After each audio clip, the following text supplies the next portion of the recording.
नमस्कार, बहुत स्वागत है आपका। आप देख रहे हैं ग्रैंड धर्मा सन्मार्ग। मंगलवार के दिन हनुमान जी की उपासना करने के विशेष विधान है। इस दिन हनुमान जी के शरण में आने से शत्रुओं से मुक्ति आपको आसानी से मिल जाती है। अगर जीवन में बहुत परेशानियां हैं तो एक बार हनुमान जी के शरण में जरूर आइए। आज हम आपको छोटे छोटे 2-3 उपाय बताएंगे जो आपके जीवन के हर कष्ट से, हर परेशानी से, शत्रु बाधाओं से बचाए रखेगा। आप सुरक्षित रहेंगे।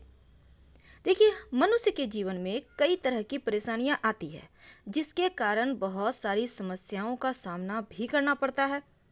अब उतार चढ़ाव तो हर किसी के जीवन में है, लेकिन उतार चढ़ाव के दौरान क्या होते हैं, कुछ अच्छे व्यक्ति मिलते हैं, कुछ बुरे व्यक्ति। अच्छे व्यक्ति मिल गए तो आप सही रास्ते पे आ जाते हैं, यानी आप संभल जाते हैं। लेकिन अगर बुरा व्यक्ति मिल जाए तो आप या तो गलत जगह भटकाव में पड़ जाते हैं या फिर सब कुछ खत्म हो जाता है। जिंदगी में कई सारे दुश्मन होते हैं।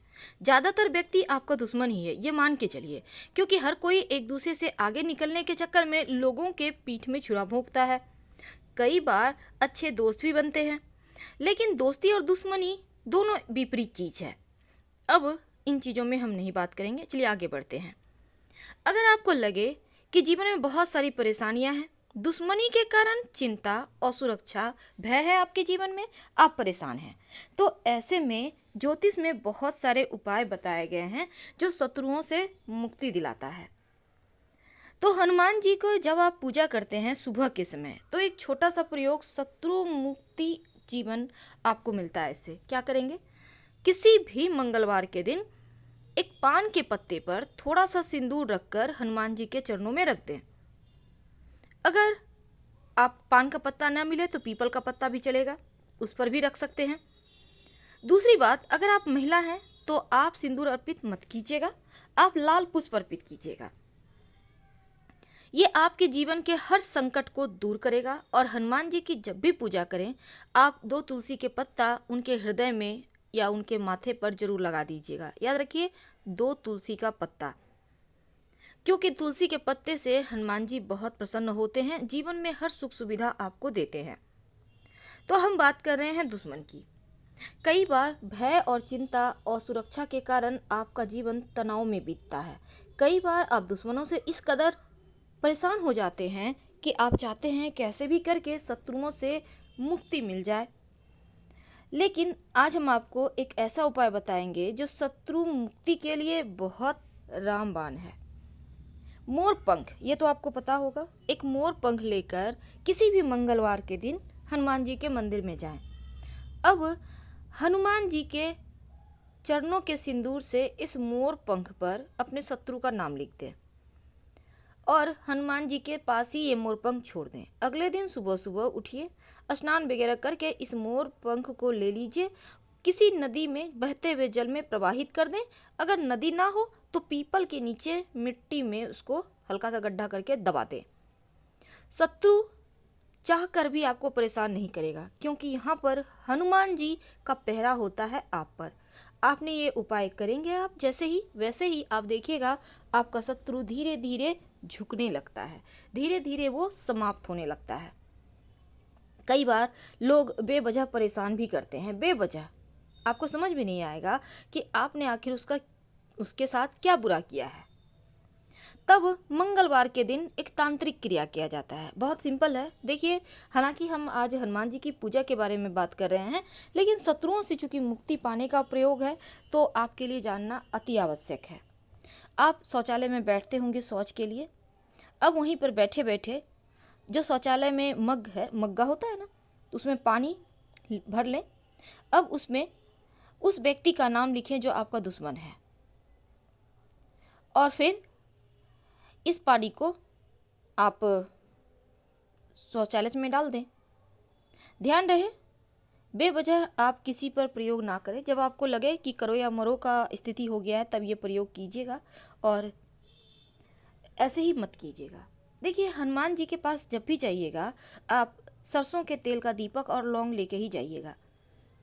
लौंग विशेष मनोकामनाओं की पूर्ति करता है, लेकिन जैसे ही वो सरसों के तेल के साथ मिक्स हो जाता है, सरसों का तेल और लौंग यानी शनि और राहु, जब दोनों मिल जाएंगे तो जीवन में कुछ ऐसा होता है जो आपने सोचा नहीं होगा। यानी यहाँ पर आपके जीवन की आकस्मिक समस्याओं, बाधाओं, परेशानियों को समाप्त करने की ताकत होती है।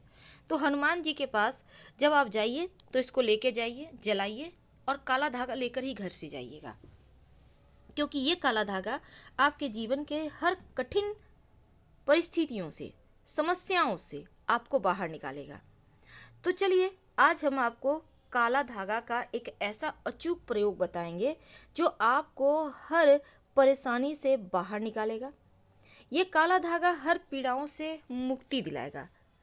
तो चलिए शुरुआत करते हैं, जानते हैं कैसे बांधना है ये काला धागा और कहाँ बांधेंगे। देखिए, सबसे पहले तो मनोकामनाओं की पूर्ति के लिए ये काला धागा का प्रयोग बहुत ही अमोघ माना जाता है। आप जब हनुमान जी के मंदिर में जाएंगे, जैसा कि हमने कहा कि आप लेकर जाएंगे अपने साथ दीपक, लौंग और काला धागा। अब हनुमान जी के सामने बैठ जाइए। 11 बार आपको हनुमान चालीसा पढ़ना है। धागा लेके बैठिएगा और एक बार हनुमान चालीसा आप पढ़े, एक गांठ लगा दीजिए धागा में। दूसरी बार आपने हनुमान चालीसा पढ़ा, फिर एक गांठ लगा दे। यानी 11 बार हनुमान चालीसा पढ़कर धागा में 11 गांठ लगानी है, लेकिन हर गांठ अलग अलग जगह लगाना है, एक बार में ही नहीं लगाना है। एक एक बार हनुमान चालीसा पढ़कर एक एक बार लगाना है और एक ही जगह न लगाकर धागा में 11 जगह आपको अलग अलग जगह में एक एक गांठ बांधते जाना है। इसके बाद हनुमान जी के चरणों में इस धागा को रख दें, दीपक जला के ही रखिएगा। इसके बाद आप हनुमान जी से प्रार्थना करें जीवन के कष्टों से, दोषों से मुक्ति पाने की। फिर इस धागे में जहाँ जहाँ आपने गांठ लगाई है 11 जगह, हर जगह पर हनुमान जी के चरणों का सिंदूर लगा दें। अब हनुमान जी के चरणों का सिंदूर लगाने के बाद इसको ले आएं। आप अपने घर के मुख्य दरवाजे पर बाहर की तरफ से बांध दें। हनुमान जी की कृपा से आपके और आपके घर की रक्षा होगी चारों दिशाओं से। अगर आप व्यापारी हैं, अपने व्यापार स्थल पे बांधना चाहते हैं तो बांध दें। आप गले में भी बांध सकते हैं, आप धन के स्थान पे भी रख सकते हैं। और अगर आपके घर में छोटे बच्चे हैं, आप चाहते हैं हनुमान जी का सुरक्षा कवच मिले, तो बच्चों के हाथ में बांध सकते हैं। जैसे बच्चों को काला धागा पहनाया जाता है ना, वैसे ही कोई दिक्कत नहीं है। आप बड़े भी बांध सकते हैं, लड़का है तो दाहिनी कलाई में, याद रखिएगा।